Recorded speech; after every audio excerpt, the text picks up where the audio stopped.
چطور تشویش و هیجان رو پشت سر کنیم تا حیاتمان آرام و شاد گذرد؟ یکی از سیرخواننده‌ترین کتاب‌های دنیا از دیل کارنگی منظور شماست همراهان عزیز. این کتاب چگونه و برای چی نوشته شده است؟ 35 سال مقدم من خود رو یکی از بدبخت‌ترین جوانان نیویورک حساب می‌کردم. آن زمان از فروش ماشین‌های پیش در استفاده بوده بارکش برای خود قوتی لایموت پیدا می‌نمودم. من نه درباره مکانیزم و نه دیگر سیستم ماشین‌های به سودا می‌گذاشته تصوراتی نداشتم و برای فهمیدن آن کوششی هم نمی‌کردم. سببش در آن بود که کسب خود را دوست نمی‌داشتم. بغیر از این در خانه اجاری پر از نانخورک برایم زندگی کردن خیلی نفرت آور بود. تا هنوز به خاطرم هست که گالستوکم در میخ دیوار آویزان بود و پگاهی وقتی آن را می گرفتم نانخورکا از تگ آن به 4 طرف می گریختند. هر بگاهی وقتی به کلبه سرطنهایم برمی گشتم از مایوسی و ناامیدی سرم به درد می در آمد. من از آن برآشفته بودم که آرزوهای وقتی در کالج تحصیل کردن پروریدم به دهشت تبدیل یافته بودند. مگر همین هم زندگی است؟ می اندیشیدم من. کجاست آن دبدبه و نصرت درخشانه که از زندگی انتظار بودم؟ نخواد تمام حیات من به همین منوال گذرد. بسیار میخواستم وقتی خالی داشته باشم تا کتاب خوانم و کتاب نویسم. در این بابت هنگامی در کالج خواندنم آرزو میکردم. عمیق میفهمیدم که اگر این کاری برای خودم نامعقول را ترک کنم چیزی را بای نمیدهم. آخر من هرگز آرزوی سرپل شدن را نداشتم. فقط میخواستم که حیاتم ذوق آور گذرد. خلاصه به یک قرار قطعی آمده تمام حیاتم را تغییر دادم و اینک 35 سال آخر حیاتم خیلی ذوق آور و شیرین است. قرار من چنین بود این کاری برای من تماما نامعقول را ترک کرده با استفاده از آن که 4 سال در کالج پداگوژی تحصیل نمودم به آموزش جوانان در مکتب شبانه مشغول می شوم. در چنین حالت وقتی خالی یافته هم به آموزش و هم به نوشتن حکایه و رمان‌ها مشغول شدن ممکن است.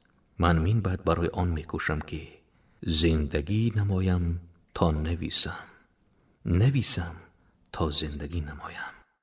خوش به کلان سالان از کدام فن درس گویم؟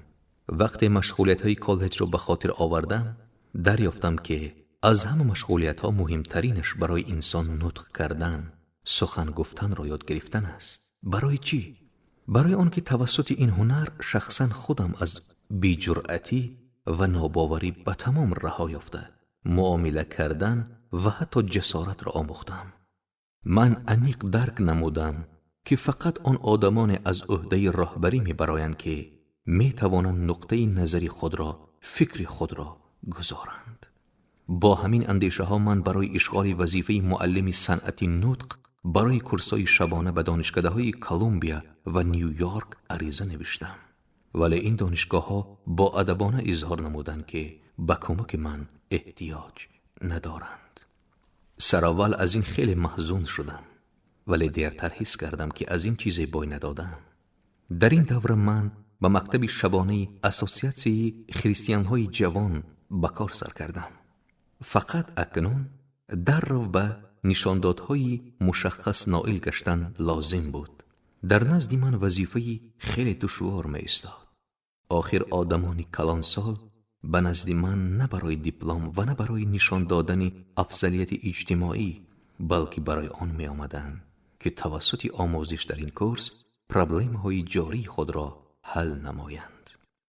آنها در کوشش آن بودند که صاحب قابلیت ایستادگری کرده توانستند در بحث و گم نکردن خود هنگام جلسه های کاری شوند. آنها می خواستند صاحب نیروی خود اداره کنی شوند و کارشان پیش رود. آنها می خواستند هرچی بیشتر پول کار کرده عائله خود را بهتر تامین سازند. برای آموزش خود آنها سری هر چند وقت پول می سپارند.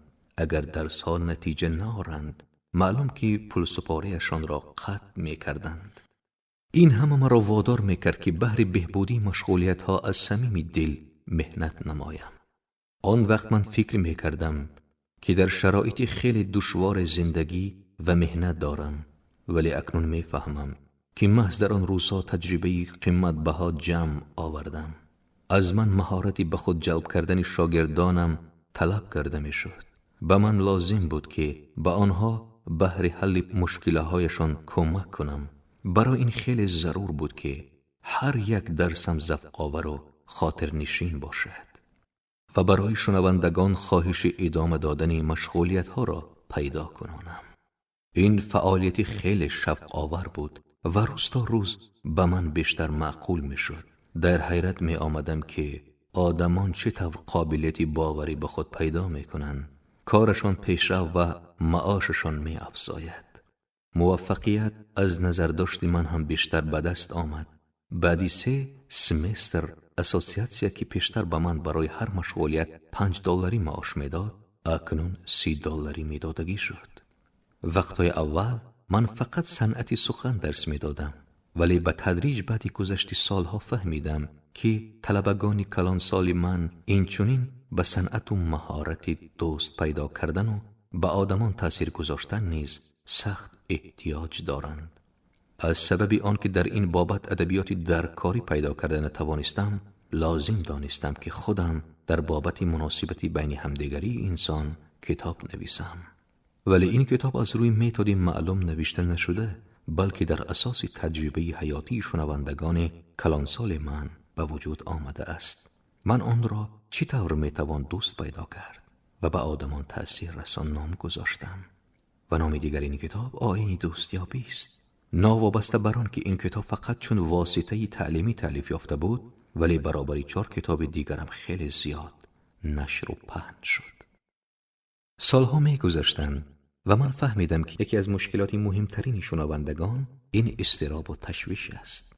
قسمت زیادی شنوندگان من آدمان کسب و کار گوناگون بودند و هر کدام یک مشکلات داشت. و مشغولیت ها زنها، خدمتچیان و صاحب خانه زنها نیز می آمدند. آنها نیز مشکلی های خود را داشتند.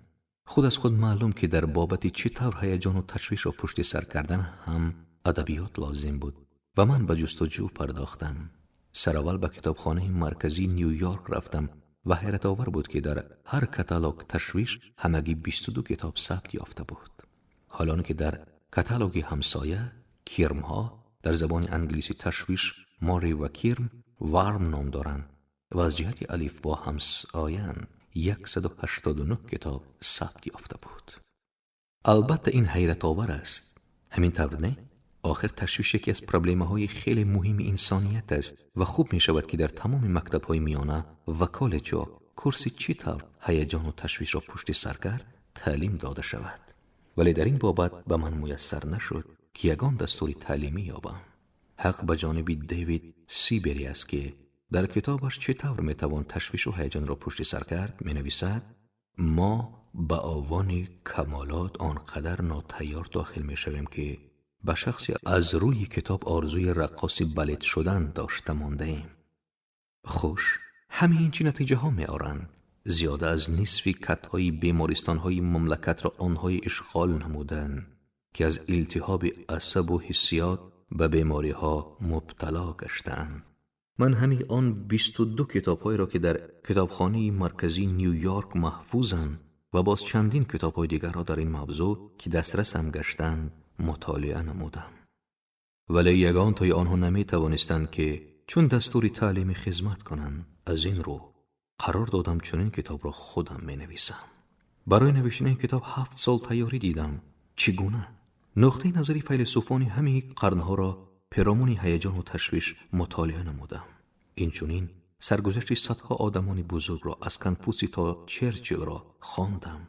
با آدمان مشهور مثلا جک دمپسی، گنرال عمر برادلی، گنرال مارک کلارک، الیانورا روزولت، داریت دیکس و غیره هم صحبت شدم. ولی این همه ابتدای کار بود.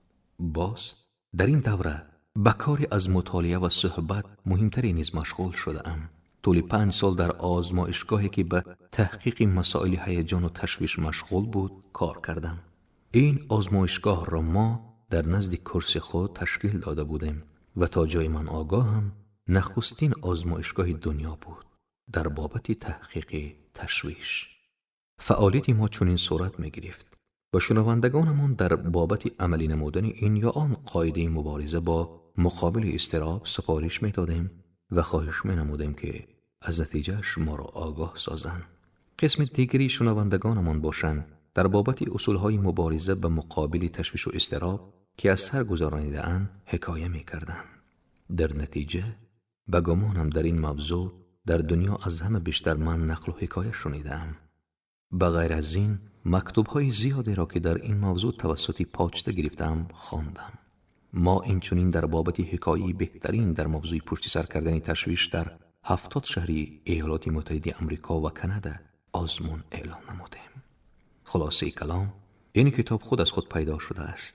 دستوری پر علمی آید به مبارزه و مقابل اضطراب هم نیست. من کوشیدم رساله مختصری آسان مطالعه انشا نمایم.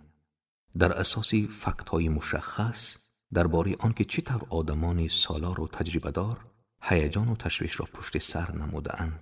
یک چیز عمیق می باشد.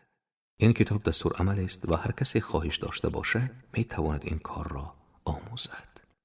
می توانم با کمال باوری به معلوماتتان برسانم که در کتاب من شما حکایه‌ای بافته شده را درباره کیم کدام جنابی ب یا مری و جان که شخصیتشان نامعلوم است نمی یابید. این کتاب مجموعی دستورهایی است که اساس و تصدیق دارند. آنها با گذشت روزگار معلوم گشتند و امکانیت می دهند که حیات ما از هیجان و تشویش عاری گردد. اجازه دهید باز از یک چیز دیگر شما را آگاه سازم.